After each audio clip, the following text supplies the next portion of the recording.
ልጆች እንኳን በሰላም መጣችሁ። እኔ ሚስ ሮዚ ነኝ። ዛሬ ደግሞ የምንማረው ስለ ስፖርት ነው። Sport. Today we're going to learn about sports, specifically sports found in Ethiopia, sports that Ethiopians and Habeshas are known for. እሺ ተዘጋጅታችኋል? ጎበዞች እንጀምር። እንዳልኳችሁ አሁን ብዙ አይነት ስፖርት አሉ ማስተምራችሁ ኢትዮጵያ የሚገኙ ስፖርቶች ወይም ኢትዮጵያኖች የሚታወቁበት ስፖርት ናቸው። እሺ የመጀመሪያ ማስተምራችሁ ስፖርት ምን ይባላል መሰላችሁ? ሩጫ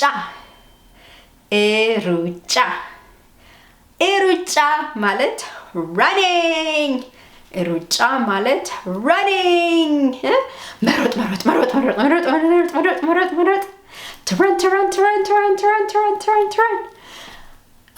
በሩጫ ስፖርት አበሾች በጣም የሚታወቁበት ስፖርት ነው።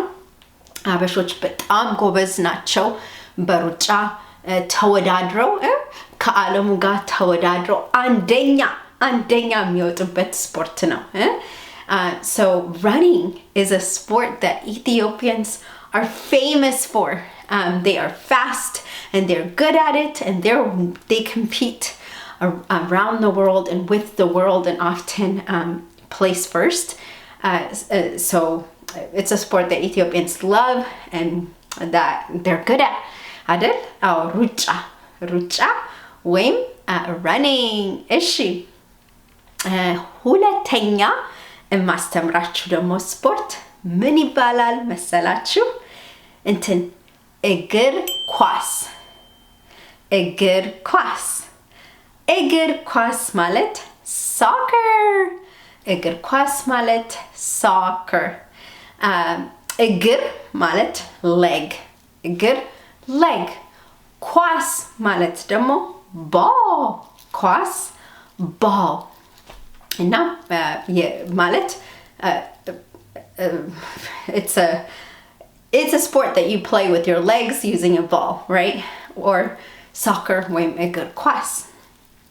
እና እንደ ሩጫም በእግር ኳስ አበሾች በጣም ጎበዝ ናቸው፣ አንደኛ ናቸው የሚወጡበት። በጣም አበሾች እግር ኳስ መጫወት ይወዳሉ፣ እግር ኳስ ማየት ይወዳሉ። እና ብዙ ጊዜ በቃ በየቦታው ስትሄዱ ልጆች ወይም ትላልቆች እግር ኳስ ሲጫወቱ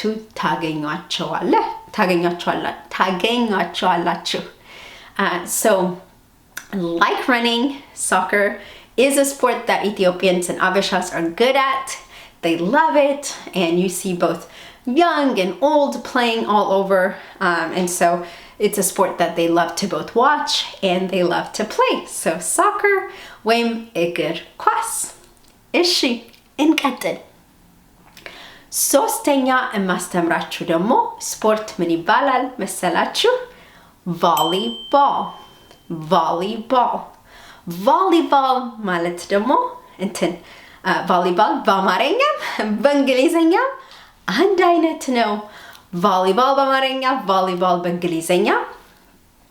ቮሊቦል ደግሞ በእጅ ኳሱ በእጅ ብቻ የሚነካ ነው። ሶከር በእግር ብቻ። ሶከር በእጅ አይደለም፣ በእግር። ቮሊቦል ደግሞ በእግር አይደለም፣ በእጅ። እና አንዳንድ ሰው በቃ የእጅ ኳስ ሊባል ይችላል። እንደ እግር ኳስ ሶከር እንደሚባለው የእጅ ኳስ ወይም ቮሊቦል ይባላል። ሰው በእጅ ነው የሚጫወተው።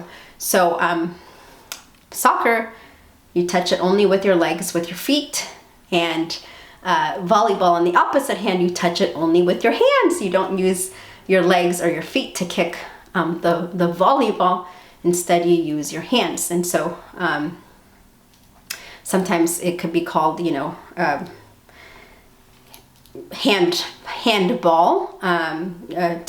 Commonly it's referred to as volleyball.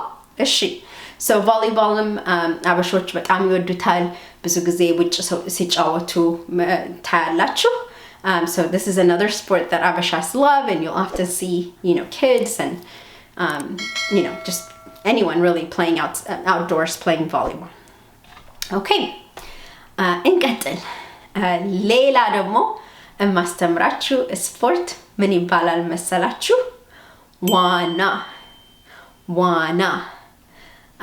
ዋና ወይም መዋኘት። ዋና ወይም መዋኘት። So ዋና ማለት በእንግሊዘኛ swimming, ዋና swimming, or መዋኘት ማለት to swim, መዋኘት to swim. እና ዋና ወይም swimming በቃ ውሃ ውስጥ የውሃ ስፖርት ነው። አበሾችም በዚህ በዋና ይወዳደራሉ። ጎበዝ ናቸው እና ብዙ ጊዜ በቃ ዋኙ ልታያቸው ትችላላችሁ አይደለ? እና so this is another sport that Abashas are good at, and so you'll see Abashas swimming in ማስተምራችሁ ስፖርት ምን ይባላል መሰላችሁ? እንትን የብስክሌት ውድድር ወይም አንዳንዴ በእንግሊዘኛው ቃል ሳይክሊንግ ሲባል ሰምታችሁ ይሆናል። ሳይክሊንግ ወይም የብስክሌት ውድድር so ሳይክሊንግ በአማርኛም በእንግሊዘኛም ሳይክሊንግ ነው። እና ሳይክሊንግ በባይክ ነው። በባይክ ባይክ እየነዳ የሚወዳደርበት ስፖርት ነው። ባይክ እየተነዳ የሚወዳደር ስፖርት። ባይክ እየተነዳ የሚወዳደር ስፖርት cycling ይባላል, or biking. And so this is another sport. This sport doesn't use any kind of ball. It's not in the water, but it requires a bike. And it's about going as fast as you can with your bike. So ይሄኛው ስፖርት ኳስ አያስፈልግም፣ or ውሃ ውስጥ አይደለም፣ ወይም በእግር የሚሮጥበት ስፖርት ሳይሆን በባይክ ነው። በባይክ በቃ ፈጥኖ መሄድና መወዳደር ነው ባይኪንግ ወይም ሳይክሊንግ። ሌላ ደግሞ የመጨረሻ ማስተምራችሁ ስፖርት ምን ይባላል? እንትን ጂምናስቲክስ በአማርኛም በእንግሊዘኛም አንድ አይነት ነው። እና ጂምናስቲክስ ደግሞ በጣምም ኢትዮጵያ በየቦታውም ስትሄዱ ላይታወቅ ይችላል፣ ግን ኢትዮጵያኖች አሉ ጎብዘው በጂምናስቲክስ በቃ ተወዳድረው ጎብዘው የተገኙ ግን አለም። So gymnastics is a sport that maybe is not as common in Ethiopia, but there are Abashas and Ethiopians who are well known in gymnastics. And so gymnastics test the flexibility, doing flips and being flexible with your body and turns and flips. እና በጂምናስቲክስ ውድድርነት ደግሞ በቃ በሰውነት በቃ እንትን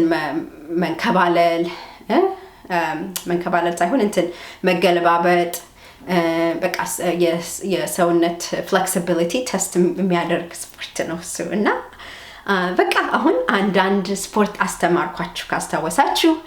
ሩጫ የመጀመሪያው ሩጫ ማለት to run። ሩጫ መሮጥ is to run። መሮጥ to run ወይም ሩጫ running አበሾች በጣም የሚታወቁበት ስፖርት ነው። እግር ኳስ ደግሞ በእግር ኳስ የሚመታበት ስፖርት ነው። or soccer እግር ኳስ ወይም soccer። volleyball በአማርኛም በእንግሊዘኛም ወይም የእጅ ኳስ። ሌላ ደግሞ ዋና ወይም መዋኘት ማለት swimming or to swim የስዊሚንግ ስፖርት አለ። ሌላ ደግሞ እንትን የብስክሌት ውድድር ወይም cycling, biking or cycling, competing to see how fast you can go with a bike or cycling. And also ሌላ ደግሞ እንትን ጂምናስቲክስ በአማርኛም በእንግሊዘኛም አንድ አይነት ነው።